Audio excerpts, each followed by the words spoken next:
Hello there. Hey, bonjour à tous, c'est Mers. Bienvenue à cette 12e semaine. C'est la dernière semaine du cours de sécurité informatique à distance. Donc, cette semaine, je vais terminer la matière. Je vais terminer la matière du PowerPoint de la semaine passée, la section 4 de la matière du PowerPoint de la semaine 11. Puis en plus de ça, aujourd'hui, on va voir un petit peu le bastion de sécurité, le firewall de Windows. Et puis, je vais vous parler un petit peu du dernier laboratoire qui compte pour des points, qui est disponible sur Léa. Puis ensuite de ça, je vais vous parler un petit peu de l'examen qui va avoir lieu la semaine prochaine. L'examen va avoir lieu lundi, le 7 décembre. Donc, lundi, le 7 décembre, à 13 h, va avoir lieu l'examen final pour le cours de sécurité informatique. Donc, je vous en parle un petit peu en fin de vidéo. Donc, on recommence la section. Je termine le PowerPoint, la matière dans le PowerPoint de la semaine passée. Puis après ça, on voit un petit peu là, le pare-feu de Windows, puis ce qu'il y a à faire dans l'exercice de cette semaine. Donc, on y va avec la matière de cette semaine. Donc, la section 4, cours de sécurité sous Windows.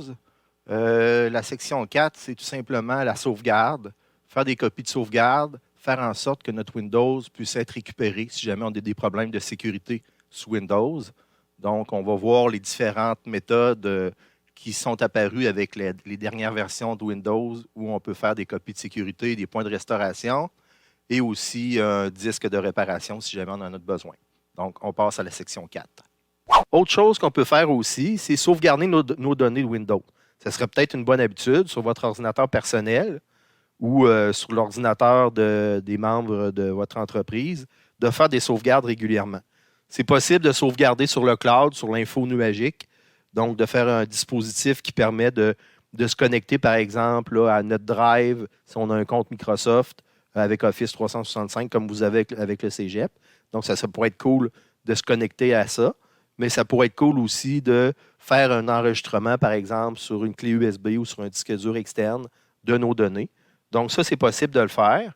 On a tout simplement à aller dans la barre des tâches, aller dans les paramètres de l'ordinateur. Puis à ce moment-là, dans les paramètres de l'ordinateur, vous allez pouvoir cliquer sur « Mise à jour de sécurité ». En cliquant sur « Mise à jour de sécurité », vous allez avoir une partie qui est « Sauvegarde ».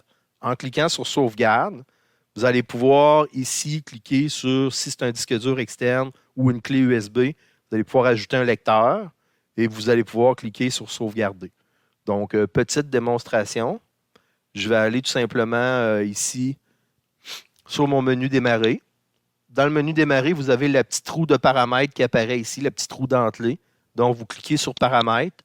Vous allez ici, je vais peut-être un petit peu trop vite, mais vous pouvez ralentir la vidéo, sur mise à jour de sécurité dans les paramètres de Windows. Dans les paramètres de Windows, vous avez ici sauvegarde. Vous cliquez sur sauvegarde. Moi, ici, dans mon cas, j'ai déjà ajouté ma clé USB, mais vous pourriez ajouter ici un disque dur ou une clé USB en supplémentaire. Je clique sur plus d'options, puis je vais aller pouvoir faire ma sauvegarde ici sur ma clé USB flash. Donc, je pourrais tout simplement cliquer là-dessus et commencer ma sauvegarde. Donc, dans mon cas, je ne vais pas le faire là, parce que ça prendrait une certaine quantité de temps, mais vous pourriez sauvegarder à partir de là. Je retourne à ma présentation PowerPoint. OK. Ce qui serait possible de faire aussi, c'est un point de restauration. Si jamais votre ordinateur a un problème majeur et arrête de fonctionner, ça serait vraiment le fun d'avoir fait un point de restauration. Donc, il va faire une sauvegarde de votre système informatique. Vous allez pouvoir revenir à un point de restauration que vous avez déjà fait quand votre ordinateur allait bien, puis redémarrer l'ordinateur à un moment donné où votre ordinateur fonctionnait parfaitement. Donc, faire des points de restauration, c'est une bonne façon aussi d'éviter les bugs. Ça ne va pas permettre de les éviter, ce que je viens de dire là n'a pas d'allure, mais ça va vous permettre que si vous avez des problèmes majeurs avec votre ordinateur, de revenir au moment donné où l'ordinateur fonctionnait bien. Puis à ce moment-là, de repartir l'ordinateur avec des bonnes données, avec des choses qui fonctionnent bien. Donc, si on va faire un exemple de point de restauration, on va tout simplement aller dans le petit menu démarrer de Windows. On va cliquer ici. Attendez un petit peu. On va tout simplement cliquer sur le menu démarrer de Windows ici. Je vais écrire tout simplement avec ce qu'on a appris tout à l'heure, point de restauration. Puis il va me suggérer créer un point de restauration. Je vais aller tout simplement dans protection du système ici. Vous voyez ici, je peux faire une restauration, un point de restauration sur mon disque local, mon disque dur C, ou je pourrais le faire sur un disque externe. Par exemple, ici, j'ai mis un disque dur externe ici. Donc, j'ai connecté à mon ordinateur. Je pourrais aller tout simplement activer en cliquant sur Configurer, activer mon petit disque. Je vais cliquer sur Activer. Je vais mettre une quantité d'espace que je pourrais faire ici, par exemple. Cliquer sur OK. À ce moment-là, je pourrais cliquer sur Créer un point de restauration. Donner un nom à mon point de restauration. Je vais marquer, mettons, Cours Sécurité. Puis à ce moment-là, créer un point de restauration. Donc, il va créer un point de restauration sur mon disque dur externe ici. Donc, si jamais, dans 2 semaines, j'ai un problème majeur avec mon ordinateur, je pourrais tout simplement revenir à ce point de restauration-là qui est sur mon disque dur externe, puis replacer l'ordinateur dans un état où il était il y a 2 semaines, c'est-à-dire probablement fonctionnel. Donc, on me dit, si ça n'a pas été tellement long, il a fait un point de restauration sur mon disque dur externe. Donc, je pourrais toujours cliquer sur Restauration du système, puis revenir chercher le point de restauration qui est sur mon disque dur externe. Donc là, je ne le ferai pas pour ne pas restaurer mon système à cette situation-là. Mais vous voyez que c'est quand même assez facile de le faire. Puis s'assurer que le lecteur sur lequel vous voulez envoyer votre restauration soit activé. Ici, comme ça. Vous pouvez mettre des points de restauration automatiques en cliquant sur Configurer puis mettre des points de restauration automatiques. Perfect. Donc ça va pour le point de restauration. Et la dernière diapositive consiste à créer un disque de réparation de Windows. Donc, ça peut toujours être utile si jamais votre ordinateur refuse de démarrer. Vous ne savez plus quoi faire avec l'ordinateur, avec un système Windows. Si, par hasard, vous avez été prévoyante, vous avez créé un système de réparation sur un disque externe. Ça peut être un lecteur USB ou ça peut être autre chose. Ça va vous aider peut-être à réinstaller Windows de façon fonctionnelle. Donc, si vous avez des amis qui ont des Windows, leur faire créer un lecteur, un disque de réparation, ça peut être très utile. Vous avez tout simplement à suivre les liens qui sont là, sont en anglais. Donc, si je vais sur un de ces liens-là, ben, vous avez la façon d'utiliser le disque de réparation.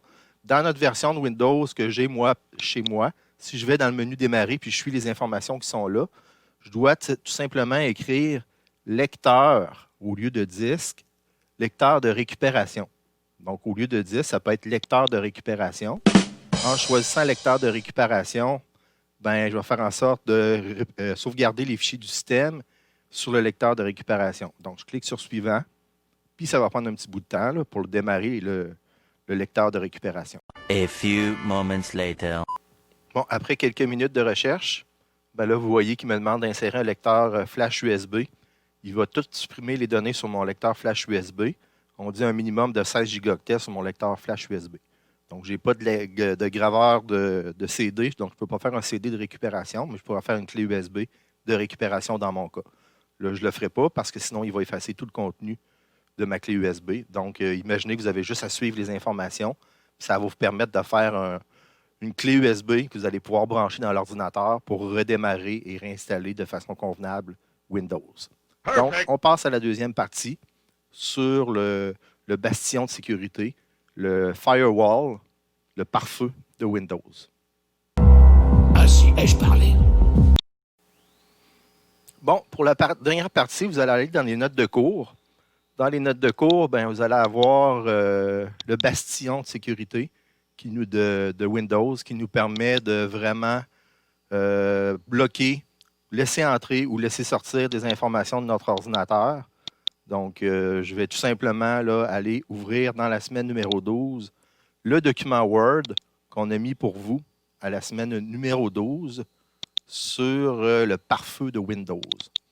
Donc, il y a beaucoup d'informations là-dedans sur le pare-feu de Windows. Je vais passer rapidement là-dessus, puis vous allez avoir un petit laboratoire à faire là-dessus pour ouvrir des ports ou fermer des ports sur le bastion de sécurité. Dans les dernières versions de Windows, Windows vient avec un Windows Defender, c'est le nom du bastion de sécurité, du firewall, du pare-feu. Donc, on peut configurer le pare-feu qui est intégré à Windows pour laisser rentrer ou laisser sortir des logiciels. On peut bloquer des ports, ouvrir des ports. C'est ce qu'on va avoir à faire dans le laboratoire de cette semaine, le dernier laboratoire de la session. Viens, R2, il faut absolument aller le dire aux autres. Donc, comme on vous disait, Windows vient avec un pare-feu. On peut activer ou désactiver le pare-feu, à moins que vous en ayez déjà installé un autre différent selon la configuration sur le réseau sur lequel vous êtes. Si vous êtes dans une entreprise, bien évidemment, c'est une bonne idée de le laisser ouvert pour empêcher que des logiciels malveillants puissent entrer dans votre ordinateur ou tout simplement sortir de l'information de votre ordinateur. Donc, on peut activer ou désactiver le pare-feu. Vous avez juste à suivre les informations qui sont ici pour aller chercher le pare-feu, puis ensuite de ça, faire une protection là, adéquate pour votre ordinateur. Donc, je passe rapidement sur les fichiers de configuration du pare-feu. Par contre, ce qu'on va avoir besoin pour le cours, nous autres, c'est d'aller dans les paramètres avancés du pare-feu. Donc, on va aller dans les paramètres avancés du pare-feu. On va pouvoir voir toutes les applications là, qui sont dans le pare-feu, soit qui sont bloquées, ou soit qu'on laisse passer les informations du pare-feu. Donc, si jamais vous avez un logiciel malveillant qui est installé sur votre ordinateur puis qui envoie des données puis qui ralentit votre ordinateur, vous pourriez venir ici puis bloquer cette application malveillante-là pour faire en sorte qu'elle n'envoie plus de données ou qu'elle ne reçoive plus de données de l'extérieur. Ce qu'on va faire dans le cadre du cours aussi, c'est qu'on va aller tout simplement changer, ajouter des règles ou enlever des règles pour faire en sorte qu'on ouvre ou qu'on ferme des ports sur notre ordinateur. Les ports sont là souvent pour effectuer une communication soit vers l'externe ou soit de l'externe vers l'interne. Donc, c'est pour ça qu'il y a en entrée et en sortie. Perfect. Donc, ce qu'on va faire dans le cadre du laboratoire, on va installer un serveur IIS comme on l'a déjà fait normalement dans le laboratoire précédent sur un serveur Windows. Puis ensuite de ça, on va faire en sorte que ça fonctionne. On va installer aussi un serveur FTP sur l'ordinateur, puis faire en sorte que le port 21, qui permet de faire des communications FTP, soit ouvert aussi, fonctionne.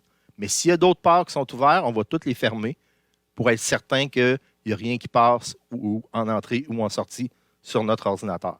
Donc, vous avez toutes les informations dans ce petit fichier-là pour vous indiquer comment faire. J'ai ajouté aussi, dans les notes de cours, un petit document pour vous montrer comment bloquer le port 22 FTPS. Donc, si jamais vous voulez bloquer le port 22, c'est ce que vous allez avoir à jouer avec les ports justement dans le laboratoire. Donc, j'ai mis un petit document ici qui explique pas à pas comment faire pour aller bloquer un port, par exemple. Donc, ici, on vous indique, c'est possible d'aller voir la liste des ports qui sont ouverts ou qui sont fermés avec les adresses IP correspondantes en mode commande. On a tout simplement à rentrer nestat-na. Ça va nous permettre de voir sur l'ordinateur qu'est-ce qui est ouvert et quels ports sont utilisés pour ces applications-là. Fait que vous avez un exemple d'un imprimé écran que j'ai fait sur mon ordinateur. Par contre, vous pouvez aussi utiliser Windows Defender pour aller bloquer des ports. Donc, pas à pas, ici, j'ai fait des imprimés écran pour vous montrer d'aller, par exemple, dans les paramètres avancés, de choisir le pare-feu. Ensuite de ça, cliquez sur paramètres avancés, comme je venais de le dire. Et puis, ensuite de ça, vous allez voir une belle petite fenêtre apparaître comme ça avec tout ce qui est ouvert ou tout ce qui est fermé sur votre port. Vous avez à gauche règles de paramètres entrant, règles de trafic sortant, règles de trafic entrant, règles de trafic sortant, règles de sécurité et l'analyse. Donc, vous pouvez utiliser ça pour voir ce qui est ouvert ou fermé sur votre ordinateur. Et vous pouvez aussi, avec en haut à droite ici, vous avez nouvelles règles, soit en entrée ou soit en sortie, vous pouvez appliquer des nouvelles règles. Donc, je vous explique exactement comment faire. Vous allez avoir besoin de ça dans le laboratoire. Vous cliquez sur Nouvelles règles. Vous allez pouvoir soit choisir des règles prédéfinies ou soit vous donner des règles sur les ports. Dans l'exemple des notes de cours, je vais bloquer le port 22. OK, tout simplement ici. Donc, je vais choisir port. Ensuite de ça, TCP. Puis, je vais mettre le port 22. Je vais cliquer sur Suivant, puis je vais pouvoir bloquer le port 22. Dans le cas du laboratoire, vous allez avoir installé FTP dans IIS. Okay? Donc, vous allez pouvoir tout simplement cliquer sur Prédéfini ici, puis vous allez voir apparaître FTP dans la liste. Donc, vous allez pouvoir sélectionner un élément qui nous permet de laisser, par exemple, passer le port 21 pour le FTP. Si vous choisissez de bloquer le port 22, c'est parce que c'est le FTPS. Donc, c'est comme avec SSH qu'on faisait sous Ubuntu avec Linux.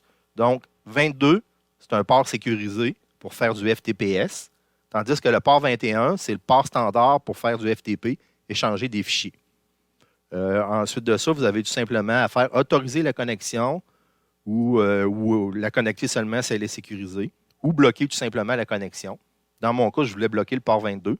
J'ai tout simplement coché bloquer la connexion. J'ai fait suivant. Dans le domaine privé, public, puis dans tous les domaines, puis j'ai donné un nom à ma règle qui était MERS, bloquer le port 22 en entrée. Puis ensuite de ça, je l'ai appliqué. Donc, la règle est appliquée. J'ai essayé de me connecter en FTP au serveur du cégep, puis ça n'a pas fonctionné. Donc, ça m'a affiché des messages comme quoi j'ai réussi à bloquer le port 22. Je vous ai fait un imprimé écran. J'ai essayé avec FileZilla. Ça m'a marqué qu'il ne pouvait pas se connecter au port. Je l'ai fait aussi avec WinSCP qu'on a utilisé plus tôt dans le cours. Ça m'a marqué erreur, permissions denied, donc je n'avais pas accès au serveur. Je l'ai essayé en mode commande aussi avec PowerShell. J'ai essayé de me connecter à SSH Test Telnet. Ça m'a marqué aussi Permission Deny. Donc, je n'étais pas capable non plus de me connecter au serveur qu'on a utilisé dans les laboratoires précédents parce que j'avais bloqué le port 22 en sortie sur ma machine. Donc, ça fonctionne. Vous voyez, j'ai mis les exemples, les imprimés écran pour vous montrer que ça pouvait très bien fonctionner. On peut faire aussi en mode de commande. Donc, vous avez juste à chercher. Je vous ai mis un exemple ici. Comment utiliser le mode de commande si vous voulez le faire en mode de commande sous Windows. Donc, on va passer à un exemple concret sur la machine.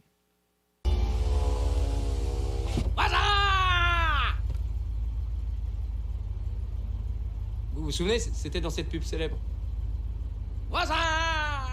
Pour ce qui est du bastion de sécurité, c'est-à-dire le pare-feu, ou en anglais, si vous aimez mieux, le firewall de Windows, c'est Windows Defender. Donc, pour y avoir accès, vous cliquez sur le menu Démarrer.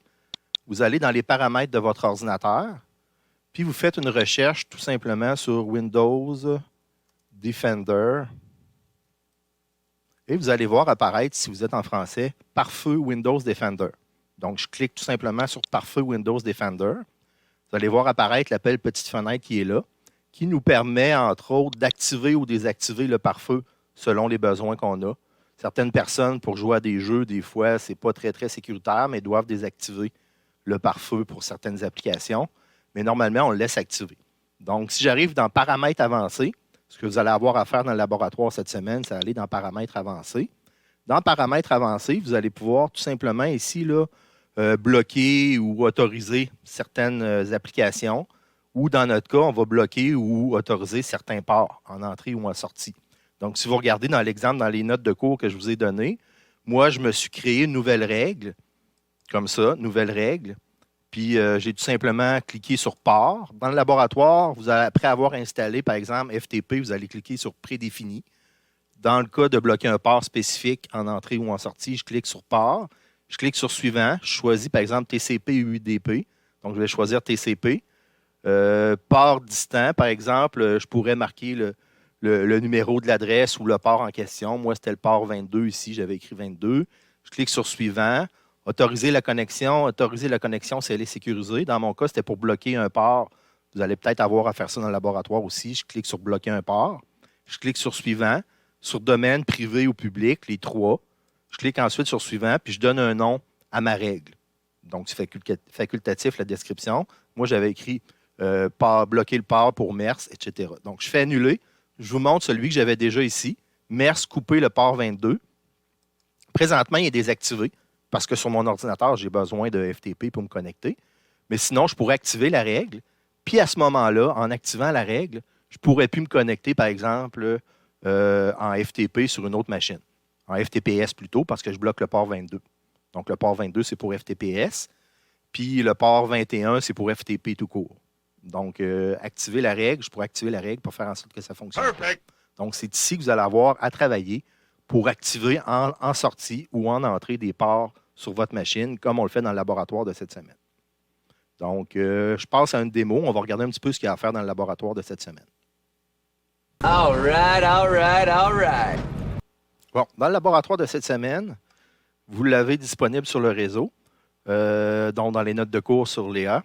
Donc, vous avez tout simplement, la première des choses, c'est qu'on va travailler sur notre machine virtuelle de Windows Server. Donc, c'est important que la machine virtuelle de Windows Server soit installée. On va travailler sur cette machine-là. Première des choses, on va installer sur notre machine locale, pas sur le serveur, mais sur notre machine qui héberge notre serveur.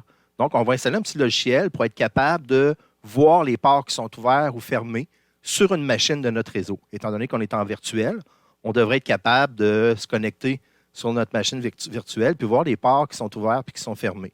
Donc, c'est le petit logiciel. Vous avez juste à vous rendre sur le lien qui est dans les notes de cours Nmap et télécharger le logiciel, la version stable de NAMP 7.91 setup.exe. Est-ce que tu comprends les mots qui sortent de ma bouche? Moi, je l'ai téléchargé ici dans mon dossier du TP4 deuxième partie. Donc, je l'ai ici. Je l'ai téléchargé. Ensuite, je l'ai installé sur ma machine.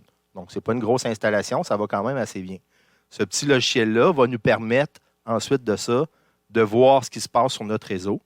Donc, si je vais ouvrir le logiciel qui est ici, Nmap. Mais non, personne ne les comprend les mots qui sortent de ta bouche, mon pote. Donc, je vais tout simplement ouvrir le logiciel. Puis, vous allez voir ici apparaître le logiciel. Vous avez tout simplement à écrire l'adresse IP de la machine que vous voulez scanner, que vous voulez vérifier. Puis, vous avez différents types de scans que vous pouvez faire. On va commencer par un intense scan qui va aller vérifier, qui va prendre à peu près 2 minutes pour aller vérifier tous les ports puis tout ce qui est ouvert sur la machine hôte. Donc, pour l'instant, là, je ne marque rien ici parce que ma machine hôte n'est pas démarrée. Donc, si je m'en vais dans ma machine virtuelle ici, je vais démarrer mon Windows Server 2019. Avant de démarrer mon Windows Server 2019, assurez-vous que dans la configuration de ma machine virtuelle, vous avez bien ouvrir le port la connexion du port, en bridge. Donc, connectez la connexion du pont en bridge pour être sûr que votre machine hôte soit capable de voir sur le même réseau l'adresse IP de votre machine virtuelle. Donc, très important de le mettre en bridge ici. Moi, j'étais avec VMware, donc c'est assez facile. Je viens tout simplement cocher le petit bouton radio qui est là ici. Ensuite de ça, je fais tout simplement démarrer ma machine virtuelle.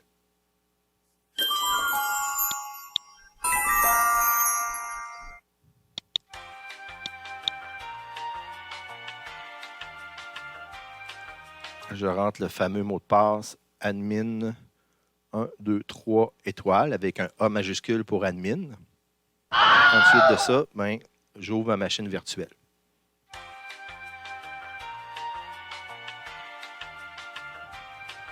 Donc, je vais revenir au laboratoire. Au laboratoire, on vous explique qu'est-ce que ça peut donner comme image, le Nmap. Ensuite de ça, on vous explique que vous soyez sur VirtualBox ou VMware, vous choisissez Bridge comme connexion pour être capable d'être sur la même plage d'adresse IP. Ensuite de ça, encore une fois, c'est la même chose. On vous dit avec Nmap de faire un scan pour voir les ports qui sont ouverts, de faire un imprimé écran, puis de mettre ça dans un document Word parce que vous allez avoir à nous remettre le document Word avec les imprimés écrans. Donc, si je m'en vais dans ma machine virtuelle, je vais vérifier que ma machine virtuelle est bel et bien ouverte. Donc, ma machine virtuelle ici est ouverte. IIS, normalement, je vais aller voir si IIS est installé fonctionnel. Run. Donc, je viens voir ici, j'ai gestionnaire de services Internet IIS, IIS. Je l'ouvre pour être sûr que ma machine fonctionne, pour voir si le port est ouvert. Donc, ici, j'ai mon site, j'ai Default Website, j'ai ouvert, puis j'ai connecté. Donc, normalement, mon port 80 devrait être ouvert. Perfect. Donc, je retourne à ma machine d'origine, ma machine de base. Donc, pas ma machine virtuelle, ma machine de base. J'ouvre Nmap. Ah, non, avant ça, dans ma machine ici, je dois tout simplement aller chercher l'adresse IP de ma machine. Donc, ce que je vais faire, c'est que je vais m'ouvrir. Donc, dans ma machine virtuelle, je vais tout simplement m'ouvrir un terminal. Je vais utiliser PowerShell qui est installé sur le serveur. Donc, PowerShell comme ça, je vais faire tout simplement un IP config. IP config, tout simplement comme ça. Il est différent, ce n'est pas IP espace config comme si on était sous Linux, c'est IP sans espace config. Je vais voir le numéro IPv4 de ma machine, qui est 192.168.0.122. Donc, je pourrais tout simplement le copier. Je viens ici dans Nmap. Je vais tout simplement écrire ici 192.168.0.122, qui est l'adresse IP de ma machine. Donc là, ici, le ZenMap, là, il n'est pas sur ma machine virtuelle. Regardez, ma machine virtuelle est en dessous. Je suis sur ma machine haute.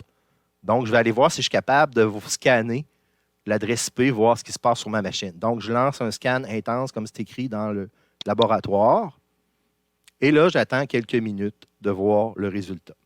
Donc, on va accélérer, puis on va aller tout de suite au résultat, mais ça peut prendre au moins un bon gros 2 minutes pour aller scanner toutes les parts de ma machine. A few moments later. Donc, après quelques minutes, vous allez voir que le scan va s'être terminé. Vous allez pouvoir lire un petit peu ce qui apparaît dans le scan qui a été fait. Il a été voir un petit peu toutes les parts qu'il y avait sur mon adresse IP que j'ai inscrit en haut ici. J'attire votre attention à un endroit où vous allez voir les parts, l'état de service puis la version. Donc là, sur ma machine, on voit que le port 21 est bel et bien ouvert, open. Le port 80. Le port 443 aussi. Et j'ai le port 3389 d'ouvert sur ma machine. Donc, faites un petit scan, vérifiez quels ports sont ouverts sur votre machine. On vous demande de faire un imprimé écran sur Alt imprimer écran si vous voulez avoir juste cette fenêtre-là. Alt imprimer écran. Ensuite de ça, allez dans un document Word, puis allez tout simplement faire coller pour nous montrer le scan de l'imprimé écran. Non de Dieu! OK, bon, pour avoir un scan de votre imprimé écran dans un document Word. Ensuite de ça, ben, ce qu'on vous demande de faire dans le laboratoire, ça va être de s'assurer. Il faudra sécuriser votre serveur avec le bastion de sécurité Firewall. Donc, dans le Windows Server, dans votre machine virtuelle, peu importe les ports qui sont ouverts actuellement, vous devez faire en sorte que seuls les ports suivants doivent être ouverts et puissent répondre. Le port 21, le port 80, le port 443 et le port 3389. Si vous avez fait le laboratoire précédent, normalement, le port 80 puis le port 443 devraient être ouverts. OK? Par contre, il vous manque peut-être le port 21 et le port 3389. Pour le port 21, il faut installer le serveur FTP sur votre machine Windows Server. À ce moment-là, on vous a mis un lien dans les notes de cours. Pour le port 3389, faites une petite recherche sur Windows pour savoir c'est quoi qu'il y a sur le port 3389. OK? Je vais vous donner un indice, là. Ça nous permet de se connecter à distance. OK? Mais, je ne vous l'ai pas dit, faites une petite recherche sur Internet. Le port 3389 sous Windows, à quoi il peut bien servir? Donc, vous allez devoir activer cet élément-là de Windows Server pour faire en sorte que ce port-là soit ouvert pour la dernière partie du lab. Ensuite de ça, ben, ce qu'on vous demande, c'est d'installer le serveur FTPS. Donc, vous allez dans les fonctionnalités, rôle et serveurs, vous allez activer serveur FTPS. Non, pas FTPS, mais je veux dire FTP tout court. Ce n'est pas le même port du tout, je me suis trompé là. C'est vraiment le port SFTP pour ouvrir le port 21. Ensuite de ça, on vous dit d'aller sur cette adresse-là. On va vous indiquer pas à pas comment faire pour installer et rendre fonctionnel le port FTP. Je vous le dis, ça prend facilement une vingtaine de minutes, suivre pas à pas ce qu'il y a sur ce site-là. Donc, regardez, si je copie l'adresse qui est là, je vais dans mon navigateur. En plus, vous allez voir.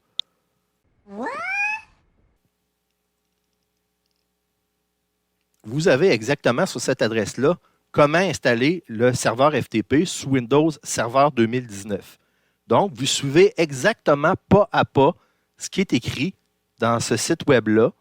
Il est très bien fait, mais il est en anglais.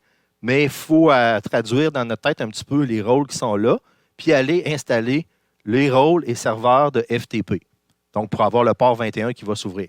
Donc, je vous dis, c'est facilement une vingtaine de minutes, suivre pas à pas tout ce qu'il y a dans ce site web-là pour ouvrir le port 21 puis rendre le port 21 fonctionnel sur notre machine. Donc, si je retourne sur ma machine virtuelle, donc je ferme mon PowerShell.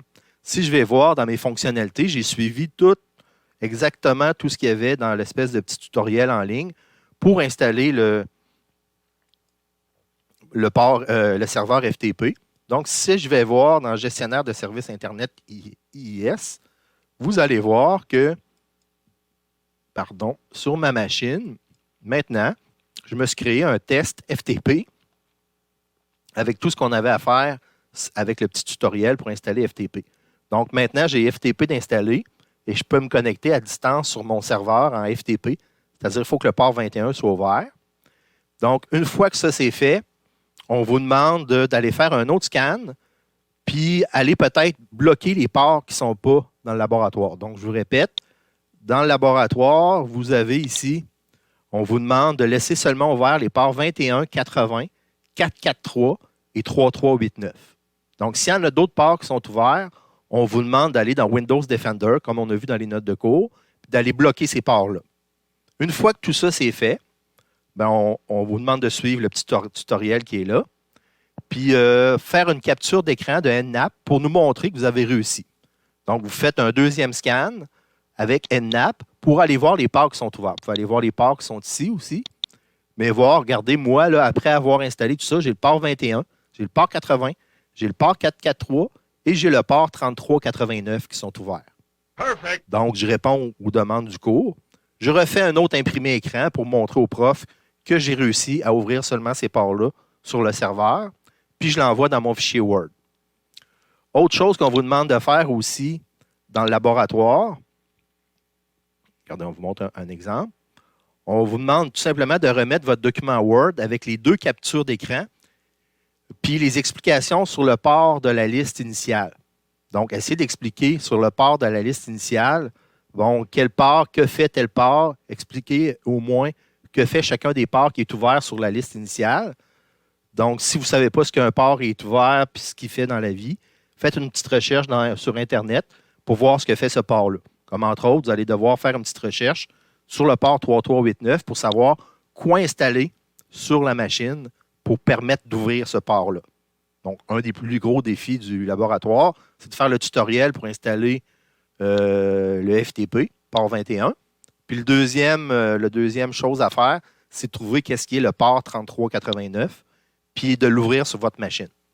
Donc, je vous souhaite bonne chance. Si vous avez des questions, n'hésitez pas à contacter votre enseignant. Ça va lui faire un plaisir d'essayer de vous aider puis de répondre à vos questions. Vous avez jusqu'à la fin de la session, dans le cadre de mon groupe, j'ai marqué à la fin du document, vous avez jusqu'avant mardi, le 8 décembre 2020, 8 heures, pour déposer vos documents sur Léa avec les 2 imprimés écran, puis l'explication, une brève explication des ports qui sont ouverts et qu'est-ce que fait chacun de ces ports-là. Donc, ça, c'est le laboratoire pour terminer la session. Perfect. Dernière partie, je vous dis un petit peu ce qu'il va avoir à l'examen lundi, je répète, lundi le 7 décembre. Bon, pour l'examen final, je viens de vous dire la date, mais je la répète encore pour être sûr que tout le monde soit sur la même longueur d'onde. Donc, l'examen final va avoir lieu le 7 décembre. Donc, dans votre cours, c'est-à-dire de 13h à 15h, vous allez avoir l'examen final le 7 décembre de 13h à 15h. Comment on va fonctionner? Comme pour le dernier examen en ligne, je vais vous demander de vous connecter sur Teams avec caméra ouverte. Je vais vous envoyer par Mio l'examen au format Word. Puis ensuite de ça, je vais vous demander de le compléter. Une fois que votre examen sera complété, vous allez me renvoyer l'examen par Mio.